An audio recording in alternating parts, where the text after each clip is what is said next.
زندگی میں آپ سوچ لیں کہ لوگ اچھے ہیں، پھر یقین کریں آپ کو بڑا مزہ آئے گا۔ آپ کو زندگی میں بڑے بڑے میٹھے لوگ ملیں گے، با مروت لوگ ملیں گے، با وفا لوگ ملیں گے۔ اخلاق اگر آپ نے شروع کرنا ہے تو سب سے پہلے ذہن سازی کریں، اور یہ بات لکھ لیں دل کی تختی پر کہ جب آپ اچھا سوچتے ہیں تو پہلا نفع یہ ہوتا ہے کہ رب آپ کے دل کو سکون عطا فرماتا ہے، اللہ آپ کو راحت دیتا ہے جب آپ اچھا سوچتے ہیں۔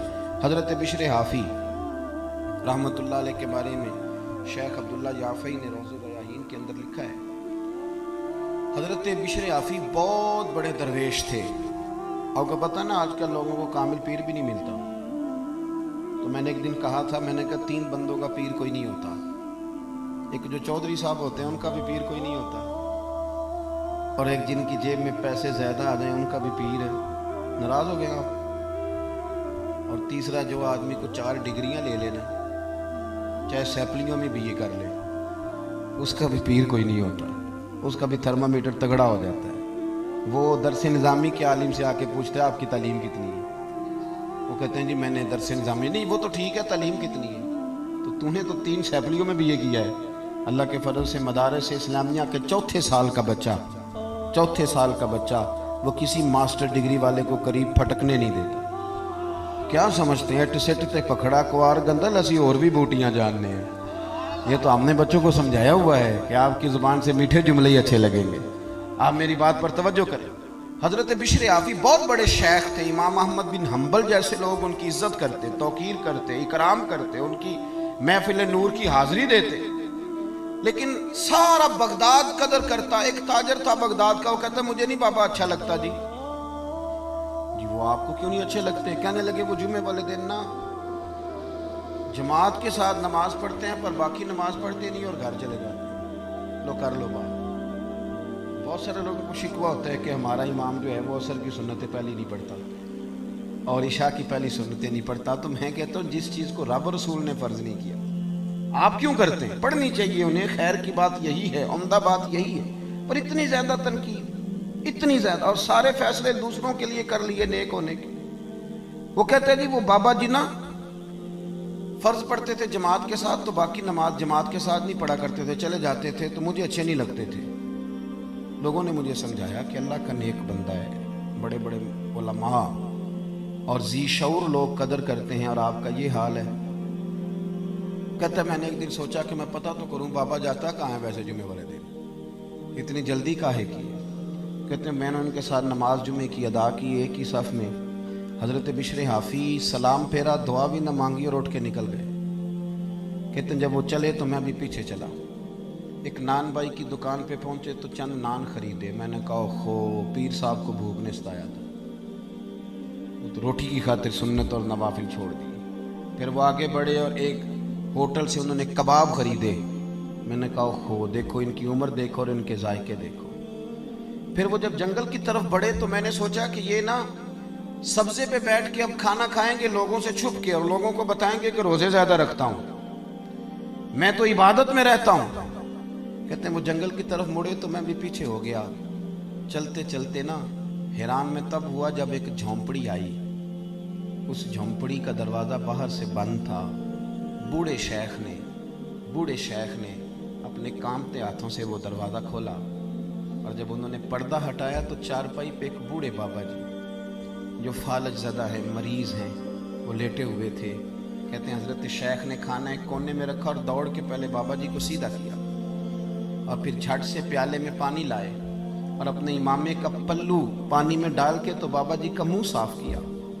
بابا جی کو بٹھا کر کے نا تو پہلا لقمہ توڑ کے ان کے منہ میں ڈالا، اور حضرت بشر حافی کہنے لگے بزرگوں معاف کرنا، آج جمعہ تھا، نماز پڑھتے دیر ہو گئی، روٹی لے کے آنے میں دیر ہو گئی، ابھی تو میں نے سنت بھی پڑھنی ہے، نوافل بھی پڑھنے ہیں، ابھی تو میری بقیہ نماز باقی ہے۔ وہ شخص کہتا ہے میں باہر کھڑا تھا اور میرا وجود کانپ رہا تھا، میں تھر تھر کانپ رہا تھا، میں کیا سوچتا تھا، یہاں کیا بن گیا۔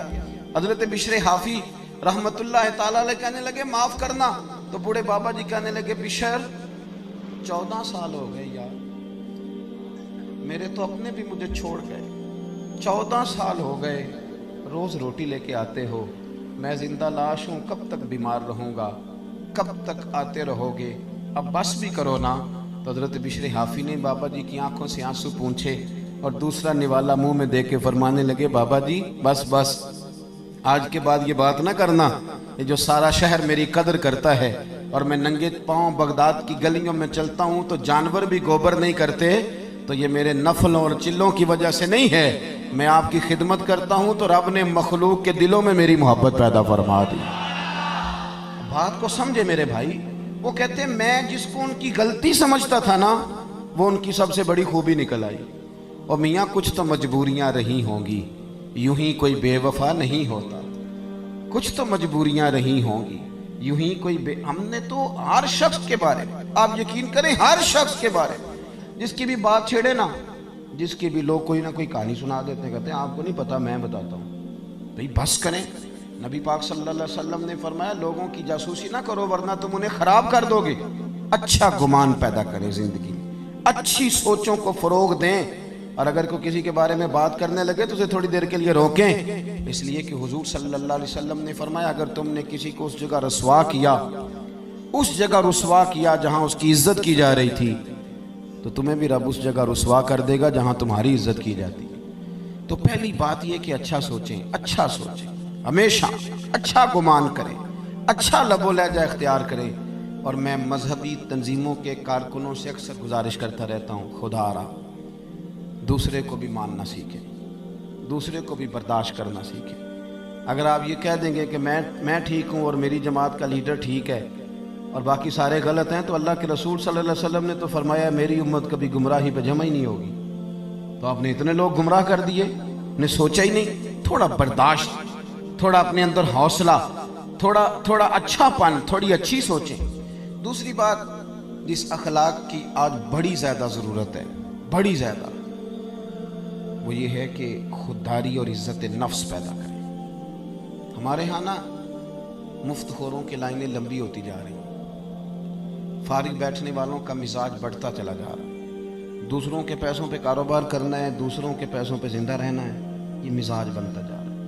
چندہ لینے والی جماعتیں اتنی زیادہ ہو گئیں، ٹیمیں اتنی زیادہ ہو گئیں کہ بہت سارے لوگ اب ویسے ہی اس بات سے نالاں ہیں. وہ ہر لینے والے کو اداکار اور فنکار سمجھتے ہیں.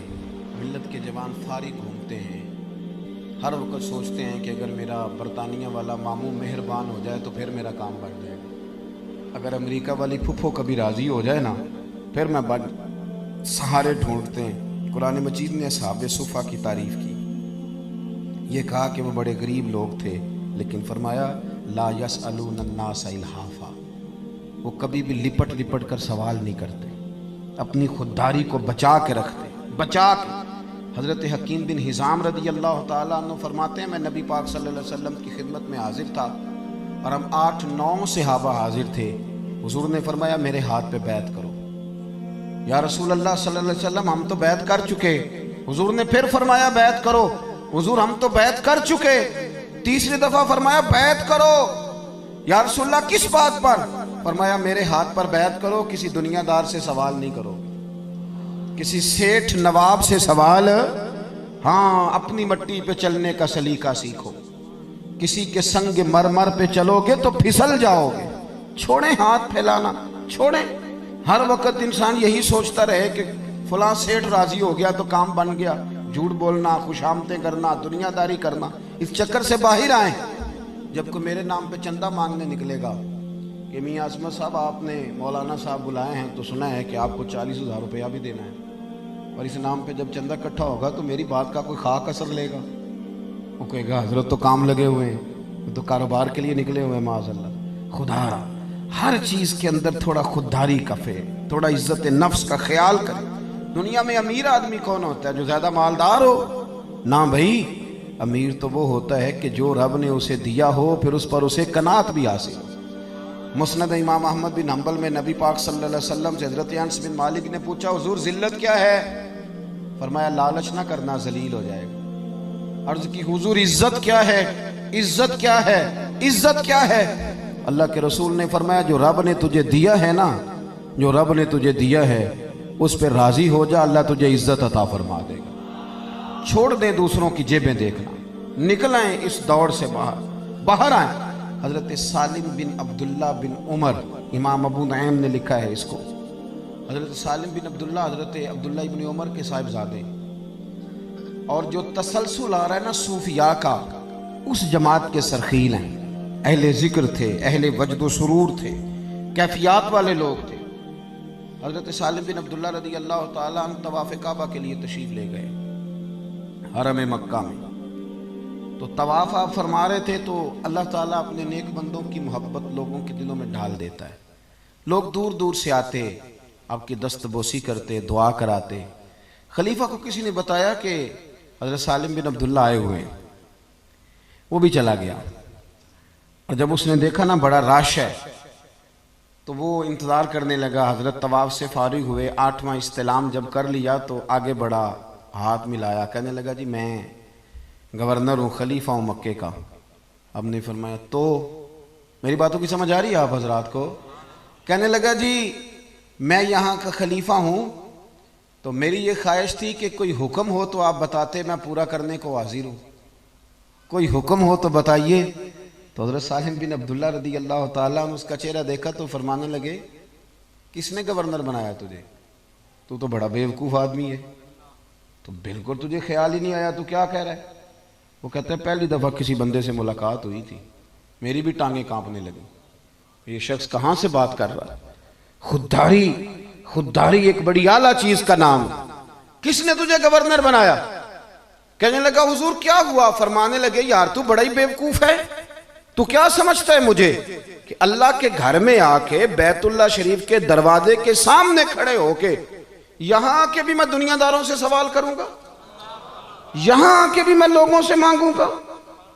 یہاں گردن کو جھکا دیتا ہے خیرات کا پتھر، جہاں میں مانگنے والوں کے سر کبھی اونچے نہیں ہوتے، یہاں آ کے بھی میں دنیا داروں سے مانگوں گا؟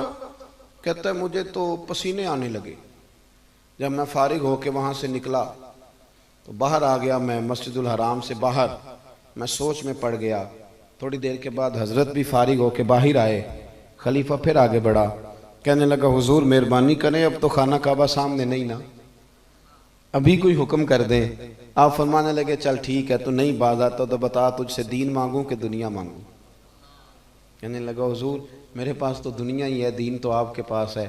تو آپ فرمانے لگے جا پھر اپنا کام کر، دنیا تو میں نے اس سے کبھی نہیں مانگی جس نے دنیا بنائی ہے، میں تو اس سے بھی اس کا فضل ہی مانگتا ہوں۔